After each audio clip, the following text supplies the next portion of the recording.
ગુજરાત રાજ્યના 17,000 જેટલા સસ્તા અનાજની દુકાનધારકોની વિવિધ માંગણીઓને લઈને હડતાળ કરી રહ્યા છે. તેઓને સમર્થન માટે વડોદરા જિલ્લાના સાવલી તાલુકાના દુકાનદારો દ્વારા મામલતદારને આવેદનપત્ર આપવામાં આવ્યું. ગુજરાત રાજ્યના પુરવઠા વિભાગ અને સંકલિત એફપીએસ સસ્તા અનાજની દુકાનધારકો કમિશન વધારવા સહિતની અનેક માંગણીઓ સાથે 1 નવેમ્બરથી ગુજરાત એફપીએસ એસોસિએશનના 17,000 જેટલા સસ્તા અનાજની દુકાનધારકો હડતાળ પર છે. ત્યારે વડોદરા જિલ્લાના સાવલીના તાલુકા સેવા સદને પહોંચી તાલુકાના 77 દુકાનદારો પોતાની માંગણીના સૂત્રોચ્ચાર સાથે મામલતદારને આવેદનપત્ર પાઠવી રજૂઆત કરી હતી.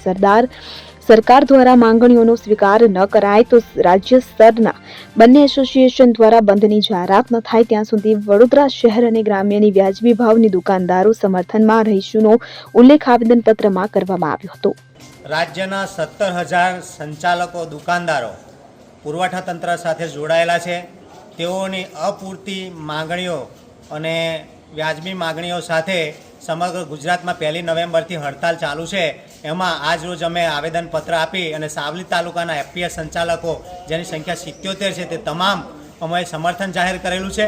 અને અમારી મુખ્ય માંગણીઓ એ છે કે અમારું જે કમિશન મળે છે તે મંથ વાઇઝ કેન્દ્ર સરકારને ગુજરાત સરકારનું ચોક્કસ નિયત મુજબને લખાઈને મળવું જોઈએ. ત્યારબાદ અમારે જે અત્યારે હાલમાં જે 20,000 કમિશન મળે છે તે 97% વિતરણ થાય તો જ મળે. જે 9,000 કે 10,000 જેટલું જ આવે છે એટલે અમે 40,000 રૂપિયા જેટલી માંગણી કરીએ છીએ. જે માંગણી અમારી સંતોષાવી જોઈએ. આપનું નામ? વિનોદ કામરોલા, સાવલી.